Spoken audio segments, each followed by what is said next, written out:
Muy buenas tardes. Espero que todos ustedes y su familia se encuentren bien. Bien sabemos de las circunstancias que estamos viviendo en el mundo entero.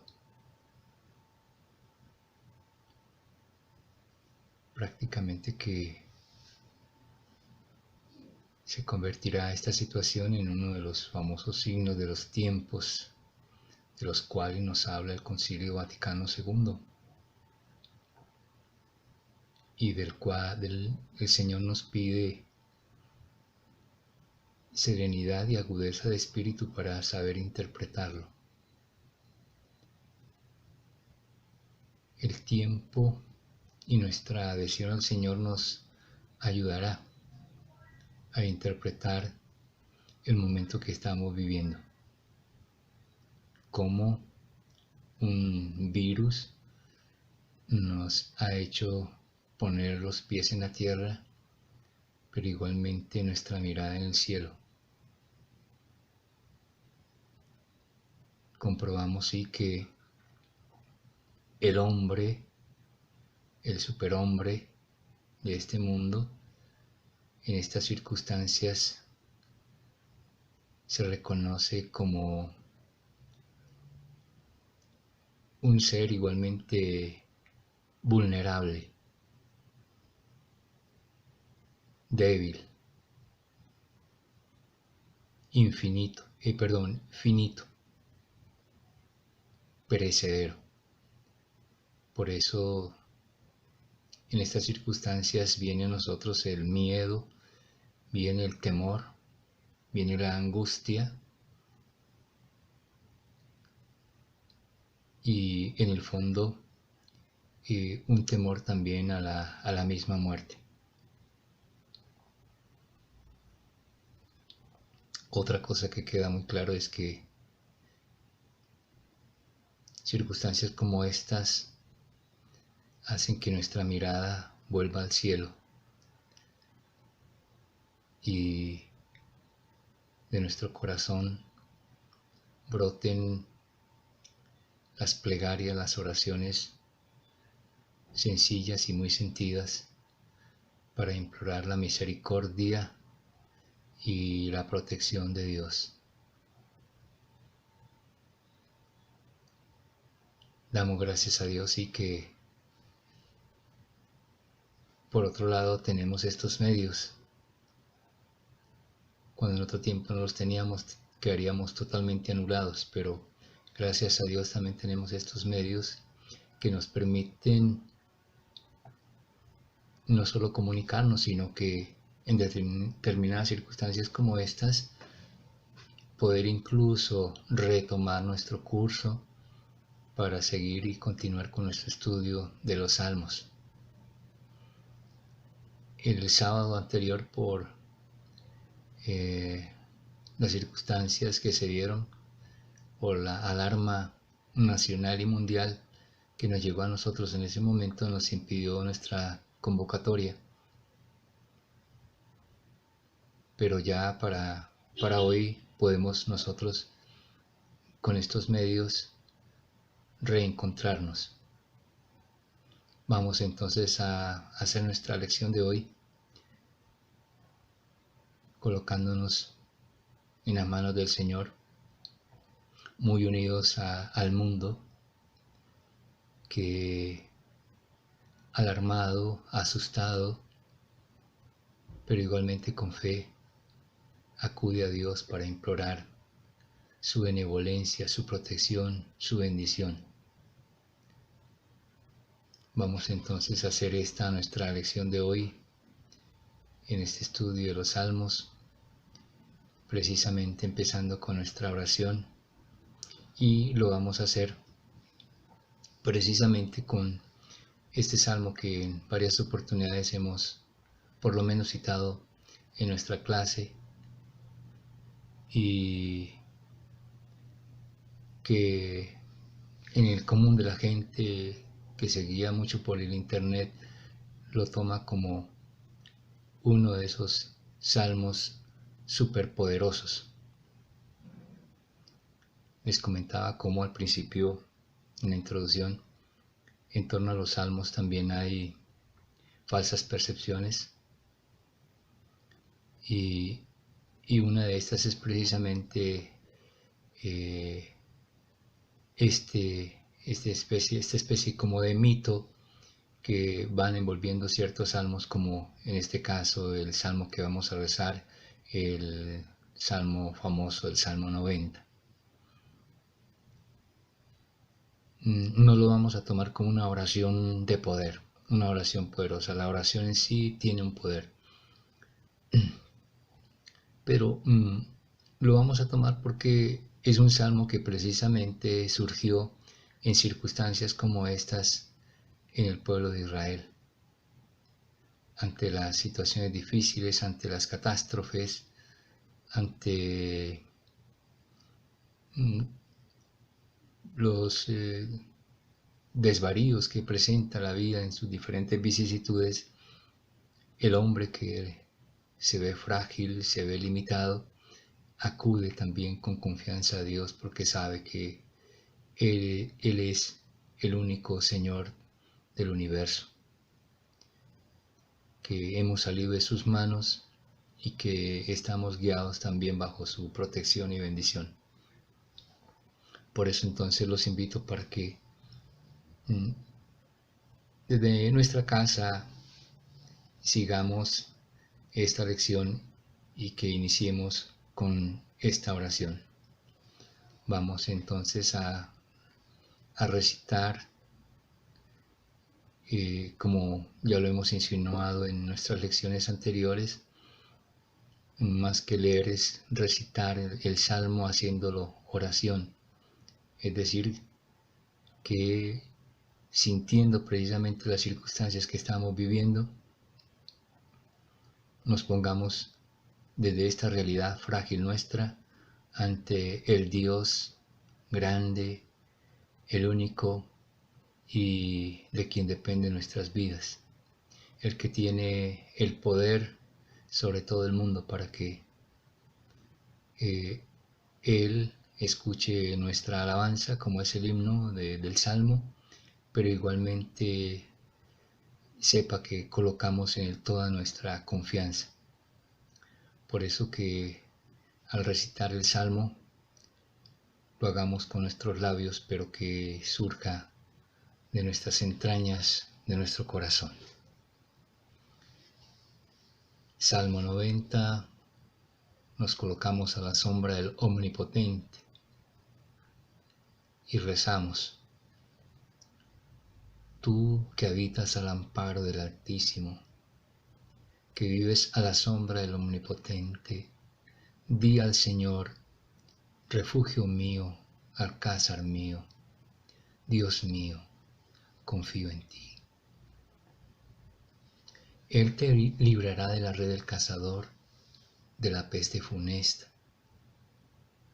Te cubrirá con sus plumas, bajo sus alas te refugiarás. Su brazo es escudo y armadura. No temerás el espanto nocturno, ni la flecha que vuela de día, ni la peste que se desliza en las tinieblas, ni la epidemia que devasta a mediodía. Caerán a tu izquierda 1000, 10.000 a tu derecha. A ti no te alcanzará. Nada más mirar con tus ojos verás la paga de los malvados, porque hiciste del Señor tu refugio, tomaste al Altísimo por defensa.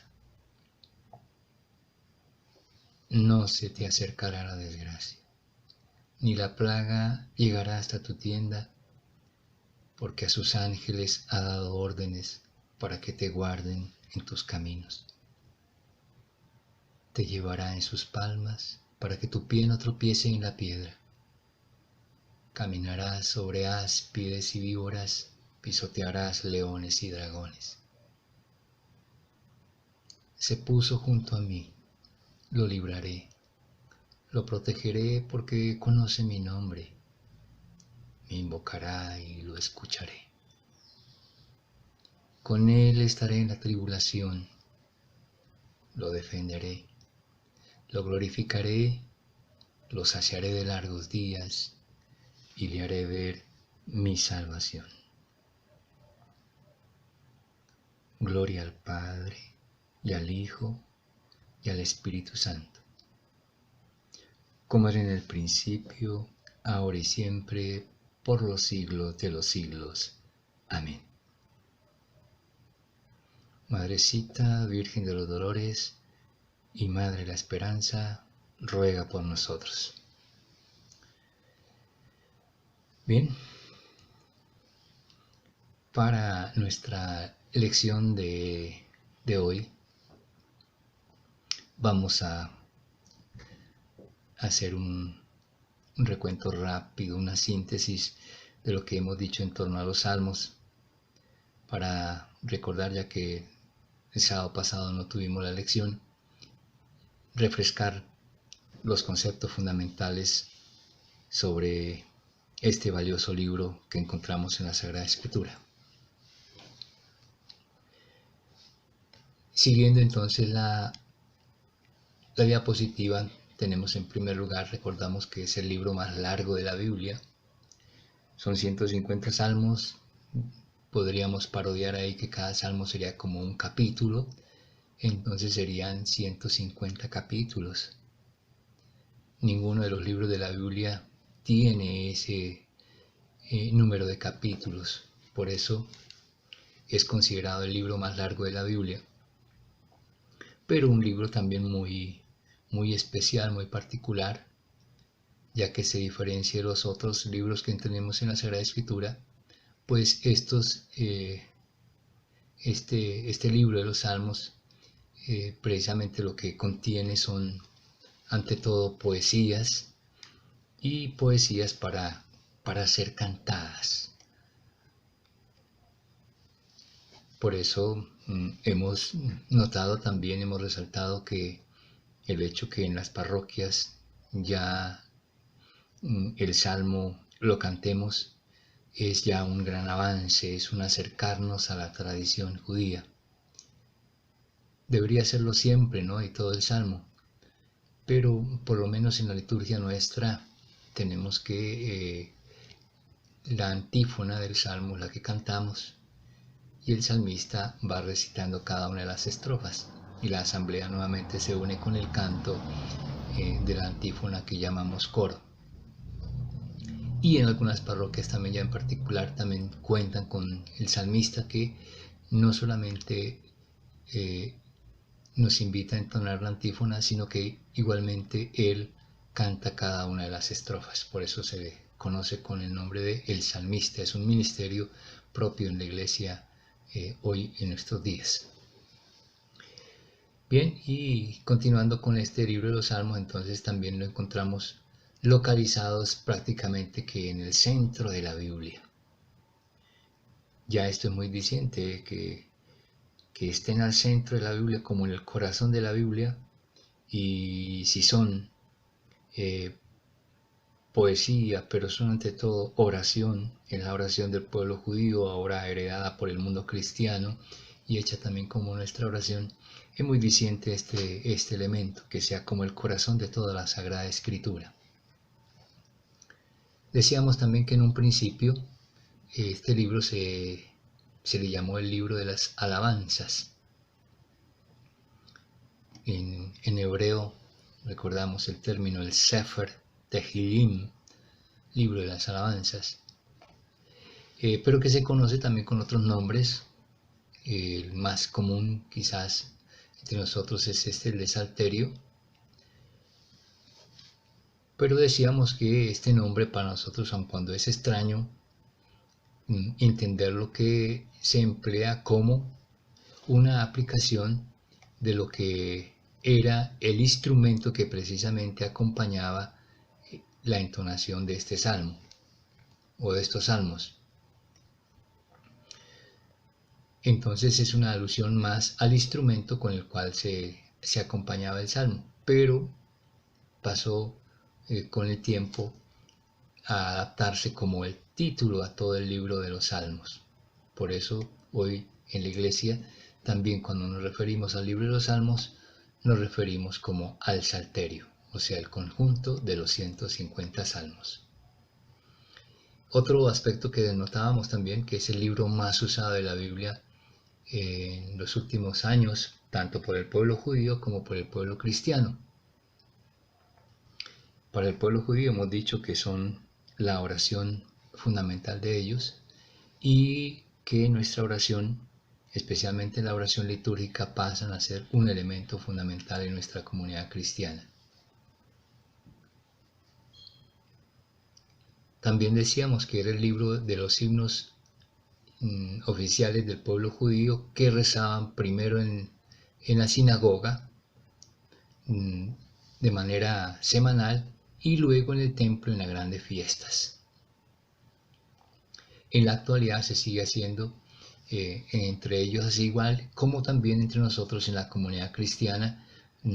Bien sabemos que el salmo es un elemento fundamental dentro de la liturgia de la palabra, tanto entre semana como en el domingo, y luego en el llamado oficio divino, que es el llamado también liturgia de las horas, que comentábamos en nuestras clases anteriores, es la oración oficial de la iglesia que de manera especial han asumido los sacerdotes, pero que según el Concilio Vaticano II, este oficio divino no corresponde única y solamente a los sacerdotes, sino que también corresponde a nosotros los laicos. Luego, otro elemento importante en la doctrina sobre los salmos es que Dios mismo es quien ha inspirado a los autores de estos salmos y luego a los hagiógrafos en sus sentimientos para que como hijos reconozcamos nosotros a Dios como el único Señor, y luego ha colocado también en nosotros esas palabras para que nos podamos dirigir a Él, ya sea en alabanza, en acción de gracias o incluso en súplica. Recordar que son ante todo, además de ser himnos, poesías, cantos, son ante todo oraciones. Y son la oración del pueblo judío, que por lo tanto rezaron también Jesús, María, los apóstoles, la primitiva comunidad cristiana. Esa era su oración. Oraban con los salmos de manera individual, ya sea en familia o también en comunidad. Igualmente recordamos que en lo personal, cuando rezamos un salmo, nosotros nos estamos uniendo precisamente a ese coro universal que como pueblo de Dios nosotros elevamos al Señor. Y ese es el sentimiento que nos debe embargar cuando yo estoy en la liturgia y estoy participando del salmo, porque debo participar en él, es saberme esto, de que soy parte del pueblo que alaba, que canta a Dios y que por lo tanto formamos una sinfonía universal. Esto tan solo lo podemos entender desde la fe, para ser muy conscientes y creer en ello, que de esta manera nos unimos al mundo en sus diferentes lenguas, en sus diferentes culturas, en sus diferentes tradiciones, pero que están rezando el mismo libro de los Salmos, que entonces entramos como en una sinfonía universal. Bien, nuevamente recordamos también en torno a los protagonistas de los Salmos, quiénes son los actores que van a figurar allí en cada uno de los salmos, y prácticamente pues podemos reducirlos a dos actores, dos protagonistas.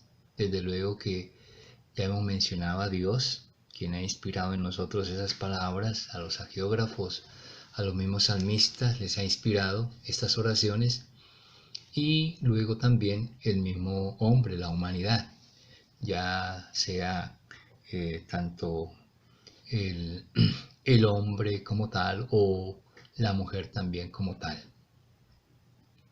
Ante Dios tenemos igualdad, Él mismo nos ha creado así, tanto que somos de la misma naturaleza. En cuanto a Dios, entonces, ¿cómo aparece Dios en los Salmos?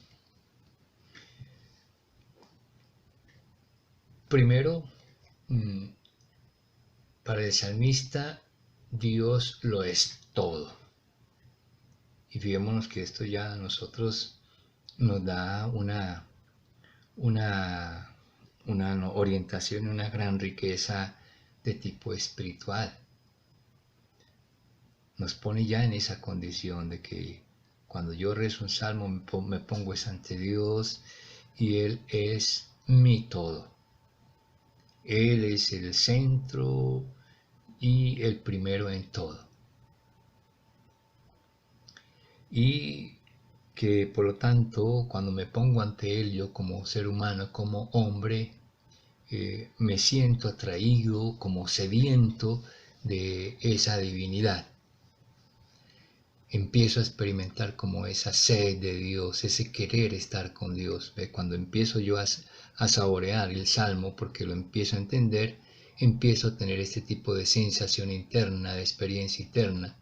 Es decir, entrar ya un poco en la espiritualidad propia del salmista. Y lo es todo, tanto para mí como lo es también para todos. Así como lo es para mí, lo es también para el otro. Y entonces, en ese todos está presente Dios como el máximo bien. Pero ese Dios grande, omnipotente, trascendente igualmente también, pero no lejano, es un Dios asequible, que está cerca a nosotros, que entra en una relación personal y prácticamente como amigo, y esto lo vamos descubriendo a medida que nos vamos familiarizando con el Salmo, con el salmista, vamos sintiendo este sentimiento de amistad, de cercanía con Dios. Sentimos a Dios eso como un ser cercano y tan cercano que lo experimento como un amigo, y entonces empiezo a hablar a través del Salmo como cuando estoy hablando con un amigo. Y un amigo muy especial porque es aquel ser que cuida, ayuda, sana, salva, protege, e incluso puedo sentir hasta su mano protectora que me acaricia, que me consuela, que me anima. Asimismo, como también puede ser que me castigue con cierta dureza por las cosas que pueden estar pasando en mi vida. Pero en los Salmos también descubrimos ante todo que es un Dios que perdona. Vamos viendo que aquí se van juntando una buena cantidad de situaciones y de sensaciones que al finalmente hacen parte de nuestra vida. Y esta nota última del perdón, el Dios que perdona, se hace tan notable que más de 200 veces se repite la palabra misericordia en los salmos. Si son 150 salmos, por lo menos en promedio estaría una vez presente la palabra, y más que una palabra es el concepto de la misericordia, y sobre todo la misericordia en el sentido bíblico, que significa amor. Misericordia significa amor, amor de entrañas, ¿sí? Eso es lo que significa la palabra misericordia. Cuando hablamos de la misericordia, Dios es ese, el Dios que desde sus entrañas, desde lo más profundo, siente su amor por nosotros. Entonces ese es el primer protagonista de los salmos. Él es el que está siempre presente en los salmos. En todos, en ninguno de ellos está ausente, siempre, aun cuando sintamos como por ejemplo en el Salmo 21 que se reclama esa presencia de Dios, no es que esté ausente, porque por lo menos se está mencionando, se le está invocando, y ahí ya lo estamos haciendo presente.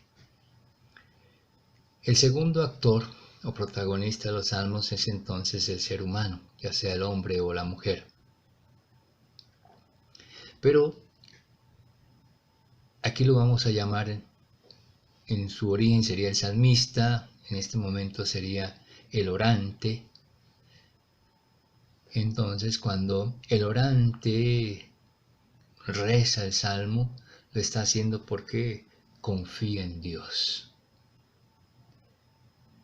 El salmo ya es una expresión de mi confianza en Dios. Acudo a Él porque, además de creer en Él, confío en Él. Fijémonos en lo que estamos prácticamente expresando con nuestra actitud sálmica, o sea, cuando estoy rezando un salmo. Estoy diciendo a Dios que creo en Él y que confío en Él. Y esta confianza es en todas las circunstancias, en cualquiera de las ocasiones. Y qué no decir en estos momentos que estamos viviendo momentos históricos en el mundo y aquí en el país con esta situación de amenaza con el virus. Pero precisamente lo que hemos estado comentando, cómo confiamos en Dios y acudimos precisamente a Él.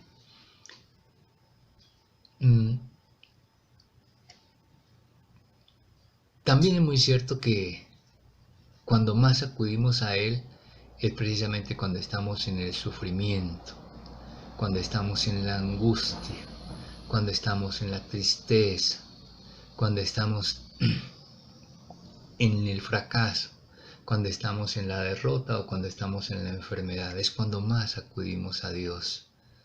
Pero bueno, por lo menos esas circunstancias nos acercan a Dios. Y cuando rezamos el Salmo, decíamos, entonces estamos demostrando, y más que demostrando, es manifestando en nosotros mismos la confianza que le tenemos a Él. Por eso le suplicamos, aun cuando decía pocas veces le damos gracias, pero cuando somos conscientes de nuestra vida y de nuestra adhesión al Señor, vamos tomando conciencia cada vez más de que no solamente venimos a Él para pedirle, sino también que debemos acudir a Él para darle gracias, para alabarlo, para bendecirlo, así como también para pedir las gracias que vamos necesitando cada día, como su ayuda, como su protección. De acuerdo a las circunstancias que estamos viviendo, en estos momentos la amenaza de un enemigo como el virus o la derrota que experimentamos ante los distintos retos que se nos va presentando en la vida, los mismos fracasos, los mismos tropiezos que vamos teniendo, así como en las victorias, como en los triunfos, como en los logros, también debemos alabar y bendecir al Señor con gozo, con alegría. Y cuando la otra realidad es esta, la del pecado, pues lógico, precisamente en este tiempo de Cuaresma, sentimos aquella invitación que el Señor a través de su palabra y de sus ministros nos hacen para acercarnos al sacramento de la reconciliación. Y entonces acudimos a Dios para pedir, implorar su misericordia.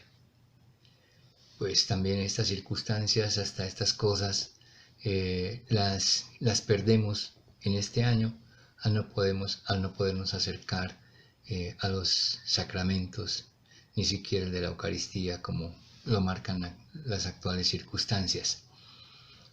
Pero no por esto desconfiamos del Señor, desconfiamos de su misericordia, por el contrario, acudimos a Él y con confianza la imploramos.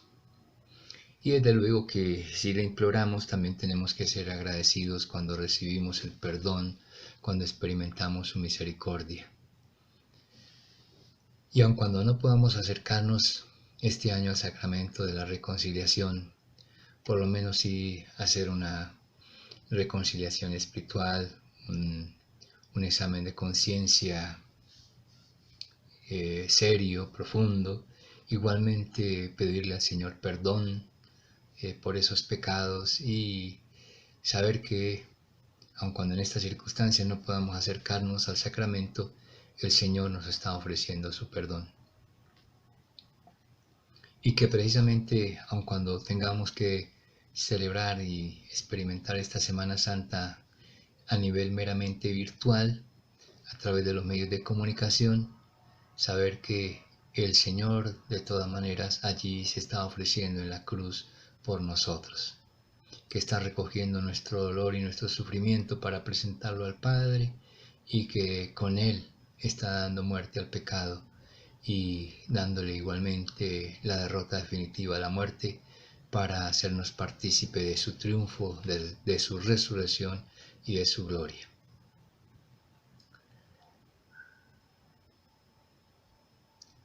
Volviendo entonces al protagonismo que encontramos en los salmos a través del hombre o de la mujer, encontramos que para el salmista cualquier ocasión le sirve para buscar a Dios, para relacionarse con Él, para darle gracias, para bendecirle y para suplicarle,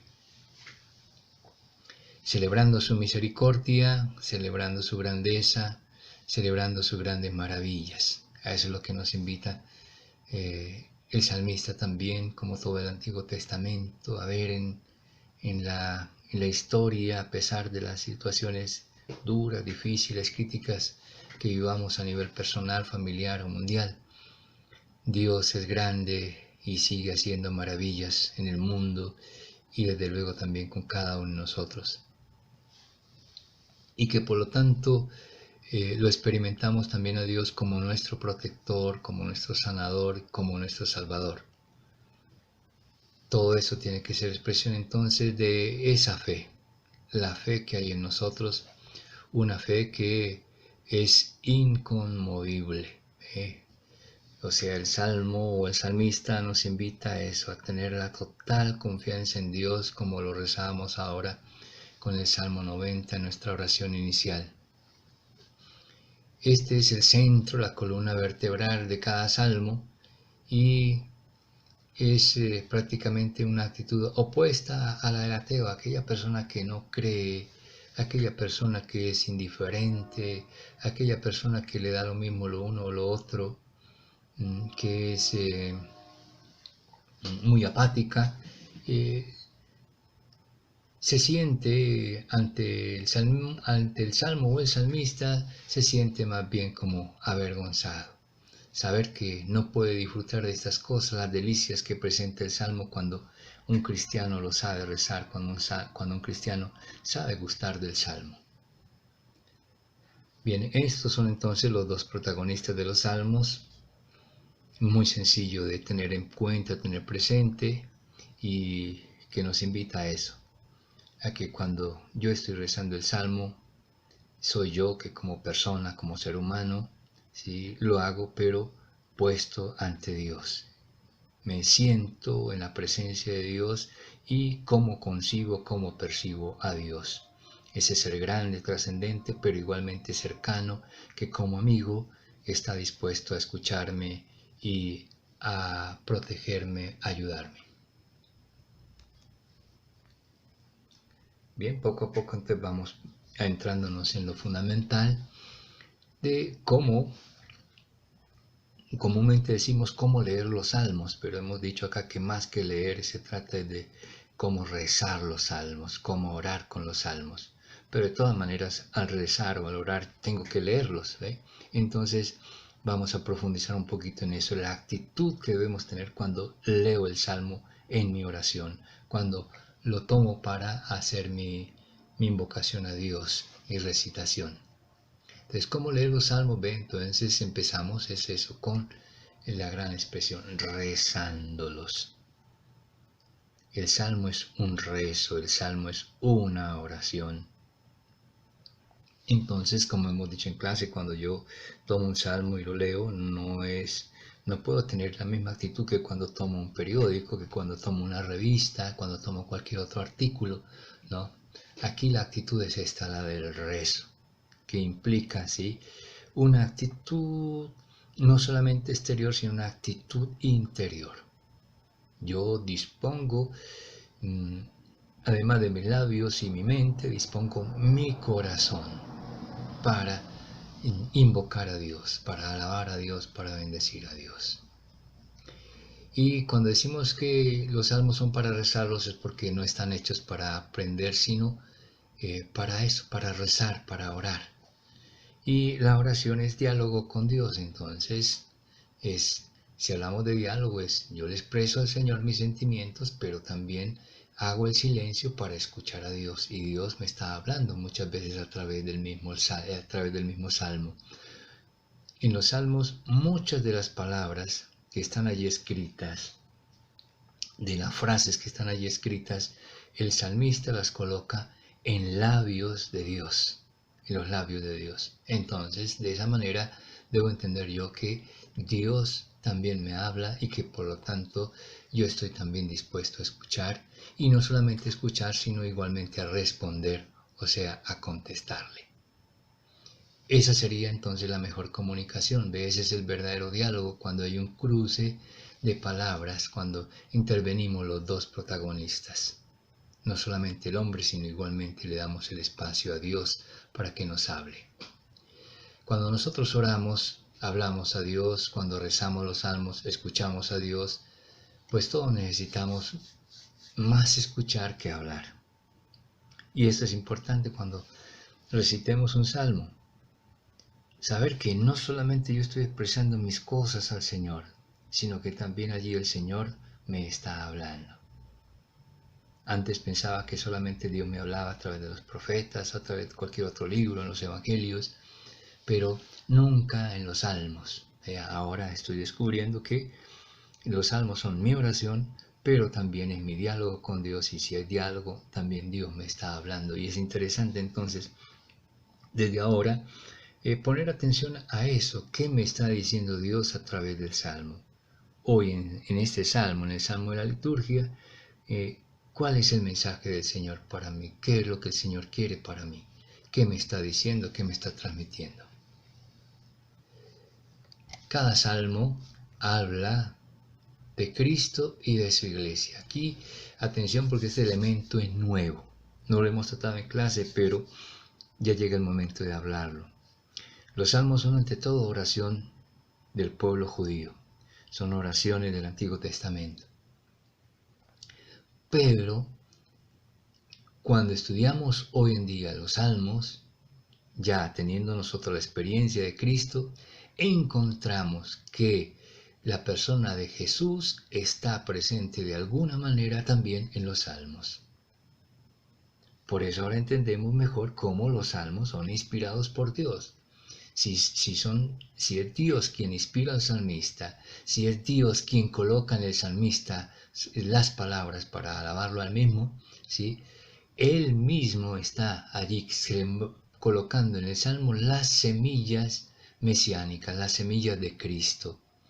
Por eso la iglesia, entonces, al descubrir esta presencia de Cristo en los salmos, hace una lectura.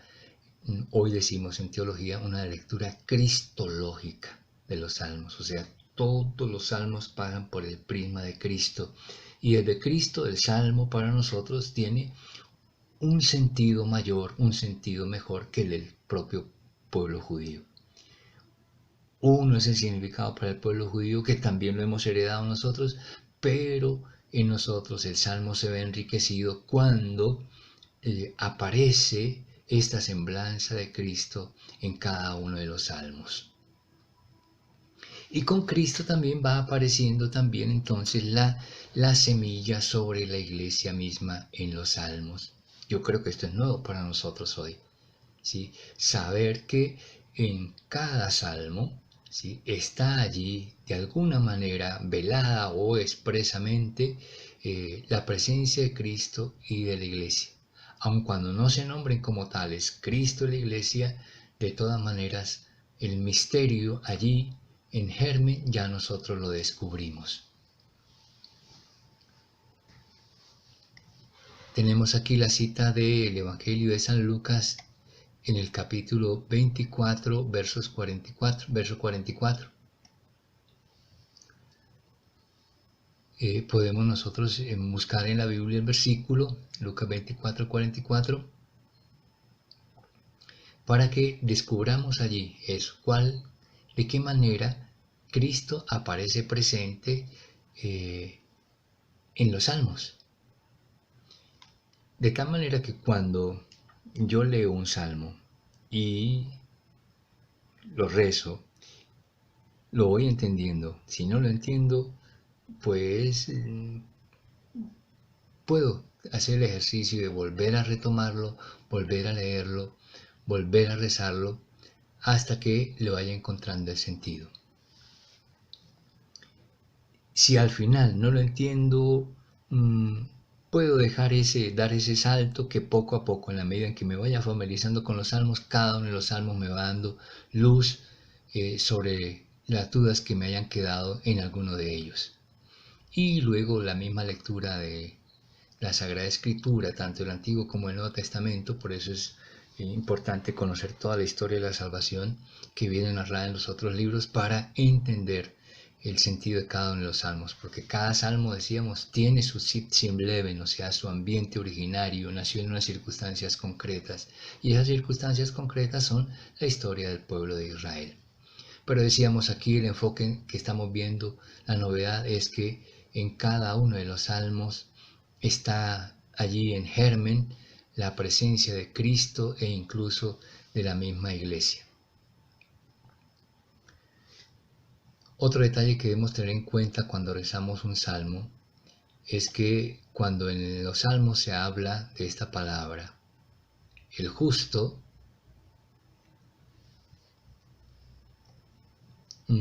esa palabra del justo es una referencia precisamente a lo que estábamos diciendo acá. No se nombra a Cristo en el Salmo, pero el justo, ¿quién es el justo? Ya nosotros cuando conocemos el Evangelio o el Nuevo Testamento sabemos que ese justo tiene un nombre y ese justo es la persona de Jesús. La Biblia efectivamente nos habla de muchos justos, por ejemplo, cuando en el Nuevo Testamento nos habla de San José, la manera como Lucas nos presenta a San José que era un hombre justo. Esa es la presentación. A lo mejor para nosotros nos parece una presentación sencilla, pero es una gran presentación, porque para que lo entendamos mejor, la palabra bíblica veterotestamentaria, o sea, del Antiguo Testamento es esta. El término es este, el que aparece en el Antiguo Testamento, justo. En el Nuevo Testamento, esta palabra justo aparece con otro término, este mismo concepto, justo, sí, perdón, el término justo aparece ahora en el Nuevo Testamento con lo que nosotros llamamos santo.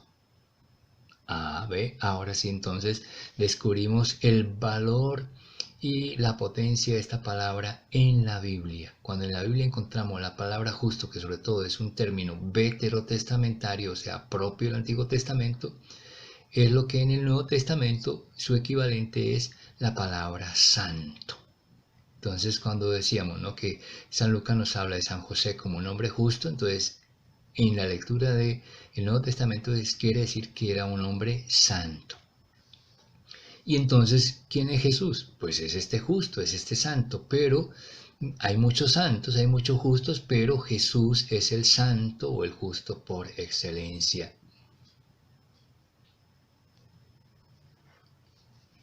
Vemos entonces cómo Cristo está presente ya en los salmos, porque muchos salmos hacen alusión al justo, refiriéndose al hombre como el justo, aquel hombre bueno, aquel hombre santo, ¿sí?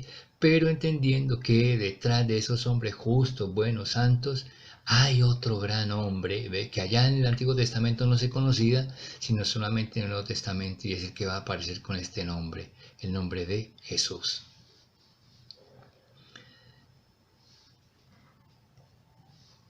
También es cierto que cuando hablamos del hombre en la Biblia, en el Antiguo Testamento, el hombre aparece como pecador.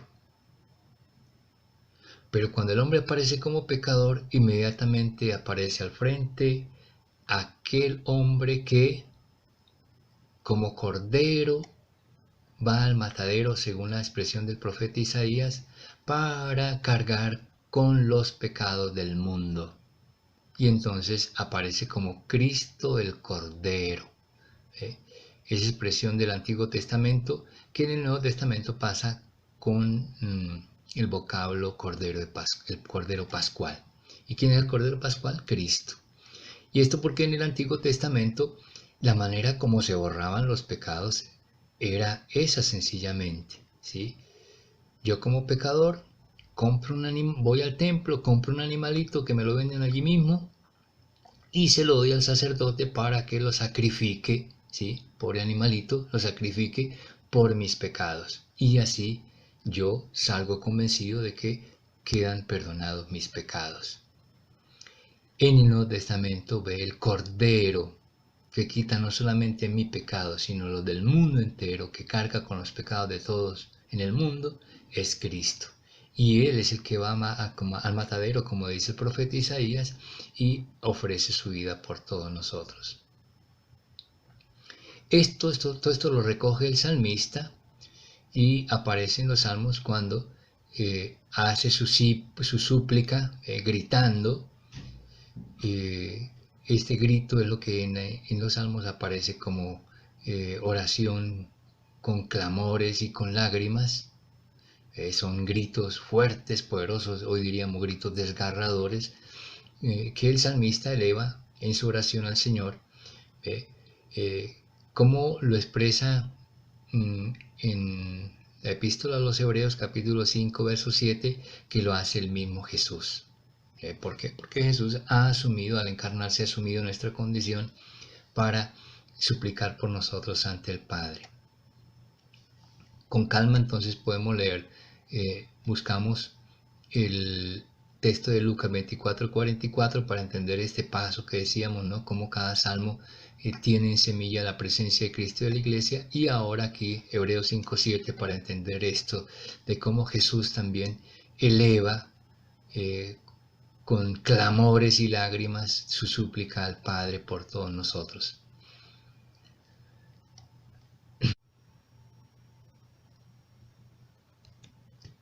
Bien,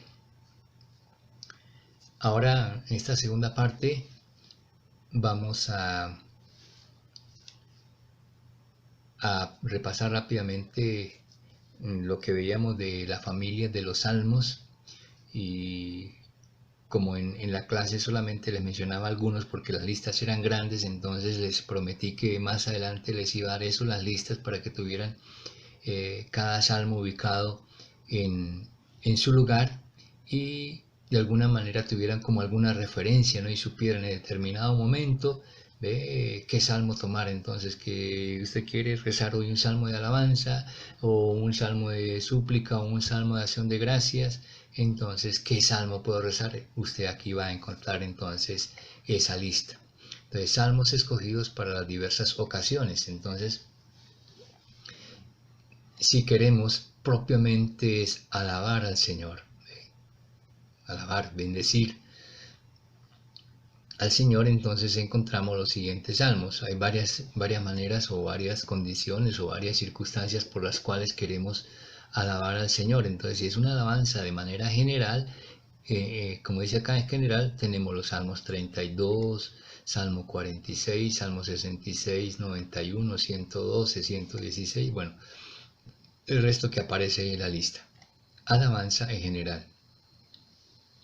Ahora ya, si yo quiero alabar al Señor por una cosa particular, muy especial, como es, por ejemplo, la naturaleza, entonces alabar al Señor por la naturaleza, los salmos especiales que se refieren a esa situación o que surgieron en esas circunstancias son los salmos 8, 18, 28, 64, 76, 92, 103 y 148.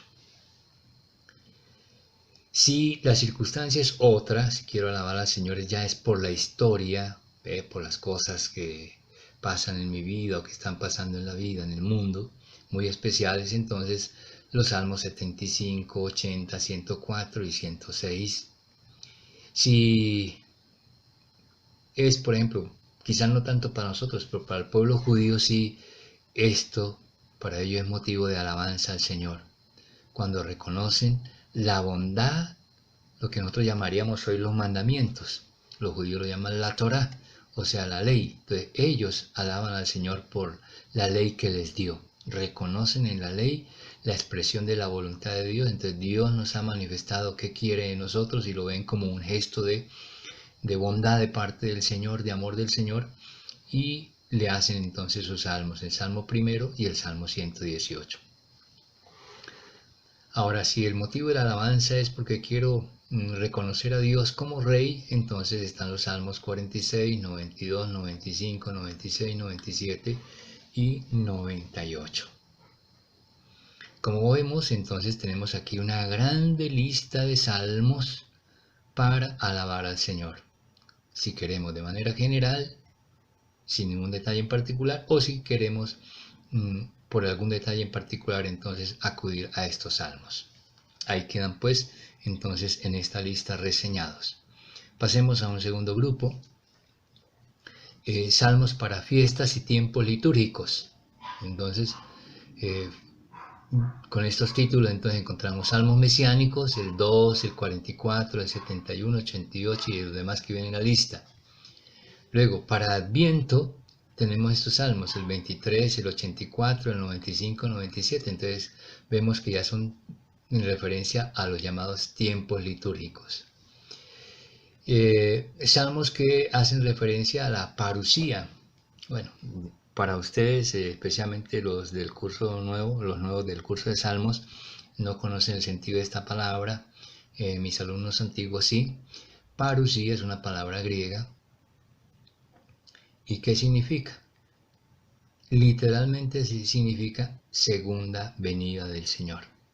¿Y de qué se trata? De eso. El Señor vino ya la primera vez a la tierra, el Mesías, Cristo, y ya sabemos lo que pasó, lo que vamos a celebrar en Semana Santa, aunque de manera virtual este año, ¿sí? Su pasión, muerte y resurrección y ascensión al cielo, pero nos dijo que volvería, ¿sí? Que volvería. Entonces estamos a la espera de ello, y cuando vuelva, eso es lo que llamamos acá. Eso es lo que teológicamente es un término de la teología, lo que se llama la parusía. Entonces, es una referencia a la segunda venida del Señor. Y fijémonos, es de la venida del Señor, la segunda venida. ¿Y quién es la segunda venida? ¿De quién es? De Jesús. Nuevamente lo que decíamos, ya como en los salmos, en germen, está allí sugerida la presencia de Cristo, que es el Mesías. Y entonces están los salmos 10, 57, 74 y demás que aparecen en la lista. Otro tiempo litúrgico es el tiempo de la Navidad. Entonces para Navidad tenemos, es el que solemos encontrar estos salmos en los tiempos de Navidad, 2, 84, 101, 102 y 109. Otro tiempo litúrgico es la Epifanía, o sea, la fiesta de Reyes que comúnmente conocemos. Salmo 23, 44, 71, 79, 92, 97 y 131. Para la Pasión, ahorita en Semana Santa también vamos a encontrar el Salmo 21, el 30, 34, 39, 54, 68 y 87. Todos estos salmos, ustedes ya después con tiempo, y ahora que viene Semana Santa, todo este espacio, ya que no vamos a tener tiempo para ir al templo, sino para estar en casa y hacer oración, usted, un bonito ejercicio de piedad, de meditación y de oración, y que le va a servir de mucha riqueza espiritual, es retomar, por ejemplo, esta clase de salmos y repasar cada uno de estos aspectos, estas situaciones, e ir tomando estos salmos, irlos viendo, irlos estudiando, irlos analizando, y si no todos, por lo menos uno de cada ítem de esto, para que lo entendamos mejor, nos vayamos familiarizando. Pero como digo, no solamente una cuestión meramente académica de ir y ver y comprobar, no, sino que ojalá recemos el salmo. Y sobre todo, por ejemplo, si estoy en Semana Santa, entonces, qué bien, entonces voy a leerme los salmos de la Pasión. Entonces, tomo estos y rezo con ellos, por ejemplo, el Viernes Santo. Ya sería una buena celebración litúrgica para mí que en casa yo rece estos salmos. Luego, si tenemos para el tiempo de la resurrección, entonces están estos otros salmos. Esta es la grande lista.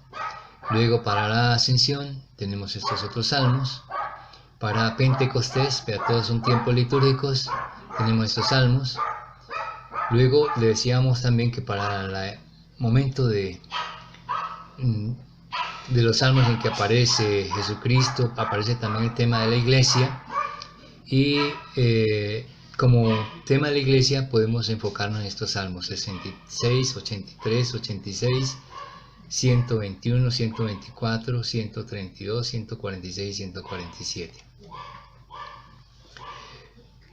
Luego, en torno al templo, también hay unos salmos que encontramos acá, y dentro de estos salmos en alusión al templo también hay un aspecto muy particular que se conocen como con este nombre, los salmos de peregrinación. ¿Qué son los salmos de peregrinación? Pues son los salmos, los himnos que cantaban y siguen cantando los judíos cuando van en peregrinación a la ciudad de Jerusalén y al templo para orar. Entonces son los salmos 67, 83, 121. Otros salmos, por ejemplo, para cuando hacen las procesiones también, todas estas peregrinaciones del pueblo judío, para las procesiones nuestras, el Salmo 67, el Salmo 99.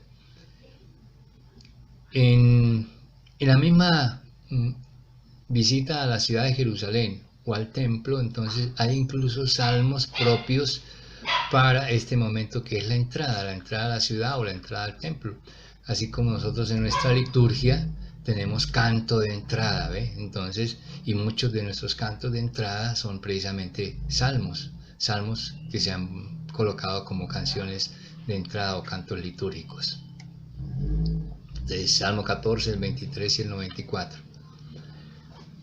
Ya en el templo, aquí era cuando estábamos en peregrinación al templo en los anteriores, ahora acá es cuando estamos ya dentro del templo.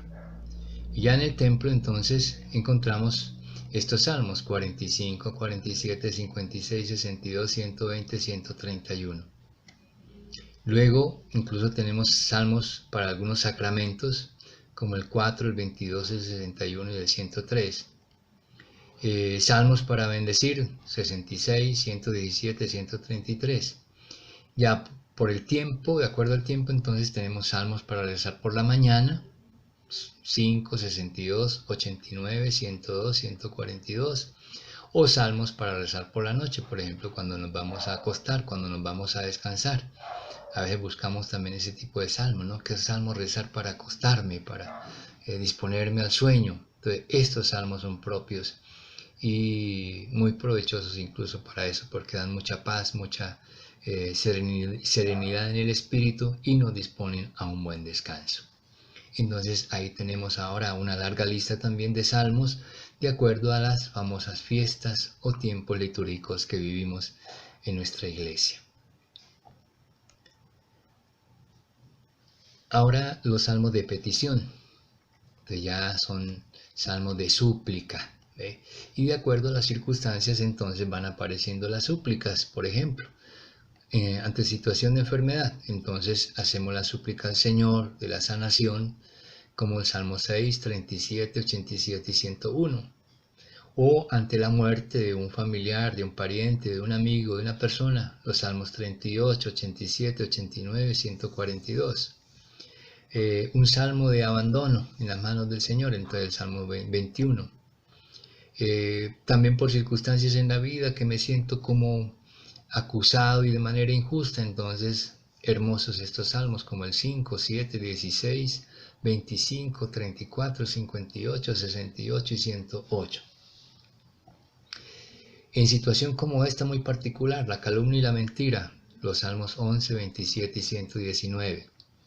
Ante la persecución, esta lista larga de salmos también. Quizá entre nosotros esta situación no sea como muy común. En el pueblo de judíos sí, el destierro, cada rato a ellos les tocaba vivir esta experiencia, entonces por eso están estos salmos, el 41, 42, 78, 79, 125 y 136. Como vemos, cada salmo, a la base de cada salmo, hay una circunstancia particular.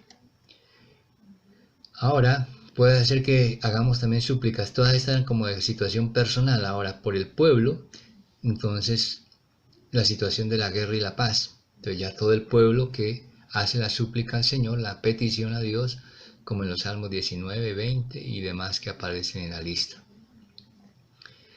Otra circunstancia muy propia también del pueblo judío, que también nosotros, especialmente el campesino, cuando trabaja el campo y tiene su cosecha, y tiene sus frutos. Entonces hay salmos para las cosechas y la prosperidad, como el 64 y el 147. Este otro aspecto también muy importante, ¿ve? El pueblo judío lo hacía y la iglesia también lo ha tomado, lo ha asumido. Salmos de petición por los gobernantes, ¿ve? Cuando pedimos por ellos para que cuando salen elegidos sean buenos gobernantes, o cuando los vamos a elegir, que se sepan elegir los buenos gobernantes, los salmos 19, 20, 88, 100, 143. Luego, ya en los gobernantes dentro de la iglesia, como es el Papa, los obispos, los sacerdotes, entonces están estos otros salmos. Y finalmente las súplicas por la familia, entonces los salmos 126, 127, 132 y 143. Ahí tenemos entonces una buena lista también para hacer súplicas al Señor de acuerdo a cada una de estas circunstancias que estemos viviendo. Y finalmente entonces tendríamos estos salmos, los salmos de confianza. También de una manera general es eso de cuando sentimos a Dios cercano a nosotros y nosotros mismos sentimos la confianza para dirigirnos a Él, entonces todos esos sentimientos aparecen expresados en cada uno de estos salmos. Vea, una buena cantidad de salmos que reflejan eso, la confianza en Dios. Y finalmente los salmos de acción de gracias, que pueden también tener estas vertientes. Primero en general, acción de gracias en general, este listado de salmos. Luego, por una victoria, y el pueblo de Israel vivía en continuas luchas, batallas, enfrentamientos con los otros pueblos. Entonces, cuando resultaban victoriosos, recitaban estos salmos, o en esas circunstancias surgieron estos salmos. Luego, para pedir por la liberación de la muerte, o cuando no pedir, sino se experimentó la liberación, se tuvo el riesgo de morir, pero no se murió, sino que fue liberado por el Señor, lo salvó de la muerte. Entonces está el Salmo 29 y el Salmo 40. Y luego los Salmos 31 y 102 para dar gracias al Señor por el perdón del pecado, de los pecados. Entonces, por ejemplo, para salir de una confesión, en un acto penitencial, entonces al llegar a casa o allá mismo en el templo o ante el Santísimo, yo puedo rezar cualquiera de estos dos salmos, el Salmo 31 o el Salmo 102. Así entonces, tenemos estas listas para que, de acuerdo a cada una de las circunstancias, acudamos a ellos, o que nos pregunten, ¿no? A veces algún amigo, algún familiar, porque saben de que tenemos este tipo de formación, o que vamos por lo menos a la iglesia muy seguido, entonces creen ellos que nosotros conocemos mucho la Biblia, entonces nos preguntan, ¿no? ¿Qué salmo puedo rezar para tal circunstancia? ¿Qué salmo me aconseja usted para esas cosas? Lo que sí les recomiendo es desmitificar, ¿sí? Ese ambiente que hay en torno a los salmos, que se buscan en ellos cierto poder. Entonces, ¿qué salmo me sirve para esto? ¿Qué salmo para aquello otro? Y entonces le vamos dando unos ciertos superpoderes a los salmos, pero de manera como muy mítica, de manera muy manipuladora. Los salmos no tienen esa intención, sino que son este tipo de expresión muy sencilla, muy humana, pero muy creyente, de mucha fe del hombre frente a Dios. Bueno, de esta manera entonces suplimos nuestra clase presencial, y espero que esto lo puedan ustedes con calma profundizar en sus casas, y si hay alguna pregunta, entonces podemos ahora acceder al chat. A través del chat vamos a abrir el chat para que ustedes puedan, en el chat del grupo de Salmos, para que ustedes puedan allí hacer sus expresiones, puedan dar sus apreciaciones, sus conceptos, o hacer sus preguntas. Y entonces también yo iré respondiendo. Y si alguno otro también quiere replicarle algo a algún compañero, también con mucha confianza puede hacerlo. Gloria al Padre, y al Hijo, y al Espíritu Santo, como era en un principio, ahora y siempre, por los siglos de los siglos. Amén. Madrecita Virgen de los Dolores, Nuestra Señora de las Angustias, Madre de la Esperanza, ruega por nosotros. Amén.